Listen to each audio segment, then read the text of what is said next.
ये तो सच्चाई है कि पोस्टल बैलेट्स जो रखे गए जिस कमरे में, उसमें तो कोई सीसीटीवी थी नहीं। तो सीसीटीवी नहीं होगी तो हम लोग को दिखेगी नहीं। विभिन्न जिलाओं में स्ट्रांग रूम में सीसीटीवी काम नहीं कर रहा है और डिस्ट्रप्शन हो रही है, बीच बीच में आपको तस्वीरें नहीं दिखेंगी तो संदेह तो जागेगा ही। तो ये तो सच्चाई है, तो हम लोग बोलेंगे नहीं। ये हम लोग ना हर साल करते हैं। इस साल आप लोग को दिख रहा है ज़्यादा, ऐसा कुछ नहीं। ये हर वर्ष जो है कैंडिडेट आते हैं, क्योंकि हमारे वर्कर्स इतना मेहनत करके दिन रात एक करके बैठते हैं ना, वो कैमरास देख रहे हैं, तो उनके भी उत्साह और उनको भी अच्छा लगता है कि हम लोग आके एक जो है केयरिंग वाली बात आ जाती है, तो इसलिए आते हैं। इस बार आप लोगों को लग रहा है कि हम लोग ज़्यादा बार आ रहे हैं, ऐसा कुछ नहीं है। हर साल ही हम लोग करते हैं। भारतीय जनता पार्टी और हम लोग तृणमूल कांग्रेस को देख देख के बहुत कुछ कर रही है। कल दीदी और अभिषेक किए हैं कॉन्फ्रेंस, हम लोग का वर्चुअल कॉन्फ्रेंस, जिसमें काउंटिंग एजेंट्स की जिम्मेदारियां वगैरह क्या क्या करना है। बस उसके तुरंत ही बाद भारतीय जनता पार्टी उस तरीके के सब बात कहने लगे कि हाँ, कोई अगर जिसको बंगाली में बोलते हैं लाल चोक दिखा ले, हाँ, मैंने आपको कोई लाल आँख दिखाए तो फिर उसका प्रतिवाद करना। रे भाई, ये कोई बात है? कौन किसके पॉलिटिकल वर्कर के बारे में बोल ही नहीं रहा है। तो अब वो लोग यहाँ 12 बजे से लेडीज़ विंग जो है हर स्ट्रांग रूम के बाहर बैठेगी और प्रोटेस्ट करेगी। किस विषय का प्रोटेस्ट मालूम नहीं। तो एक दिशाहीन जो एक बात वो लोग रखते हैं, एक क्या है कि कॉपी करने की कोशिश में, लेकिन वो और कुछ दिखाता है, दिशा जो है और कुछ दिखाता है। क्योंकि यहाँ अब आप सबको माने आपके वर्कर्स को प्रेरणा दीजिए, लेकिन भड़काने की कोशिश में। अच्छा मैम, एक सवाल है कि अभी जो स्ट्रांग रूम या काउंटिंग सेंटर पर जो व्यवस्था इलेक्शन कमीशन ने की, क्या टीएमसी उससे सेटिस्फाई है? क्योंकि यहीं पर आप लोगों ने पहले कहा था कि कुछ गड़बड़ी करने की कोशिश की जा रही है। वही हम लोग कह रहे थे कि जो खामियत थी वो खामियत वो हम लोग दिखाए थे कि यहाँ पे ये लूप होल्स है, तो अंत में आपको तो उसके लिए बंदोबस्त करना पड़ा। लेकिन तृणमूल कांग्रेस जो बोल रही है वो बेबुनियाद है, इस तरीके का भी प्रेस कॉन्फ्रेंस में उनको कहना नहीं चाहिए था। ये तो सच्चाई है कि पोस्टल बैलेट्स जो रखे गए जिस कमरे में, उसमें तो कोई सीसीटीवी थी नहीं। तो सीसीटीवी नहीं होगी तो हम लोग को दिखेगी नहीं।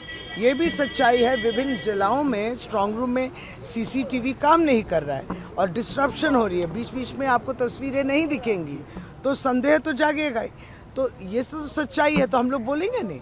तो हम लोग बता रहे हैं, अभी जो अगर अपर्याप्त रूप से सब कुछ दिख रहा है, हमारे पॉलिटिकल वर्कर्स बोल रहे हैं, अनइंटरप्टेड 24 घंटा आपको दिखना चाहिए वो तस्वीरें, तब हम लोग खुश हैं। इलेक्शन कमीशन ने हो रहा है मैं भारी संख्या में वहाँ पे अर्धसैनिक बलों की तैनाती की गई है कि इसमें को दोबारा चुनाव होंगे। क्या चुनाव आयोग का ये फेलियर आप लोग मानते हैं कि इतनी व्यवस्था के बाद आखिर? देखिए, हम लोग तो बहुत कुछ ही कहेंगे, लेकिन जिम्मेदारियां तो इलेक्शन कमीशन को भी लेना है। इलेक्शन कमीशन अगर कहती कि चुनाव का पर्व, क्या उत्साह का पर्व और सफल का लोकतंत्र का घर, तब यही निर्वाचन कमीशन को भी वो बात भी याद रखना है कि एसआईआर के चलते 200 के ऊपर मौत हुए। एसआईआर के चलते 91 लाख लोग के नाम हट गए। जो ट्राइब्यूनल में पड़े थे 27 लाख वो वोटर आवेदन, वो गृहीत नहीं हुए, इसलिए वो वोट नहीं दे पाए। इन सब बातों को लेके भी आपको गर्व या शर्मिंदा महसूस हो रही, ये भी बोलनी चाहिए। लेकिन जब अच्छी तरीके से हो गया, शांतिपूर्ण, जो बाकी वोटर्स थे, तब आप जो है इसका क्रेडिट ले रहे हैं। एक गई वो बात। दूसरी वाली, आप फालता में आपने बोला, बहुत कुछ बोला, बहुत बंदोबस्त के बावजूद भी कुछ गड़बड़ आपको दिखे। हम लोग यही कह रहे हैं, आप रिपोल करिए, फिर रिपोल करिए। हर रिपोल में ही तृणमूल कांग्रेस की वोट और भी बढ़ेंगे, जीतेंगे। एक आपको मुद्दा ऐड कर देते हैं। हम लोग जो कह रहे थे 2 चरण के निर्वाचन थे, तो हम लोग तब भी चुनाव के भाषण में बोल रहे थे कि इसके बाद देखिएगा गैस के दाम बढ़ेंगे।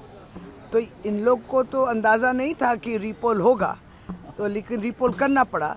लेकिन हमारी वो पुरानी बातें हम लोग उसको दोहराएंगे इस वजह से, क्योंकि सचमुच 29 के बाद गैस के दाम बढ़े। यही सच्चाई है, ये जनता सुनेगी, जानेगी, तो फिर उसके बाद तृणमूल कांग्रेस के पक्ष में ही वोट गिरेगा। जीत को लेकर कितना कॉन्फिडेंट है मैम? कल आप टीएमसी जीत को लेकर कितना आश्वस्त? देखिए, हम लोग तो पूरे साल काम करते हैं, तो पूरे साल काम करते, पूरे साल जो है लोगों के साथ एक संपर्क रहता, तो मेरी भी एक आशा होती कि हाँ मुझे जीतना चाहिए। मैं बहुत ही विनम्र तरीके से यही बोल रही हूँ कि कॉन्फिडेंस है, ओवर कॉन्फिडेंट कभी भी कोई निर्वाचन में हम लोग नहीं रहते हैं, बिकॉज हर निर्वाचन जो है एक चैलेंज है और एक पहली बार खड़े हुए हैं इस तरीके का हम लोग समझते हैं। तो तैयारी जो है पूरी जोर शोर से, अभी तो काउंटिंग एजेंट को लेके हम लोग मीटिंग करके आए हैं। काउंटिंग एजेंट्स की जिम्मेदारी मैं खुद कल आ जाऊंगी सुबह वगैरह वगैरह, बहुत कुछ होते हैं। प्रभातखबर.com, विश्वास वही, रफ्तार नहीं।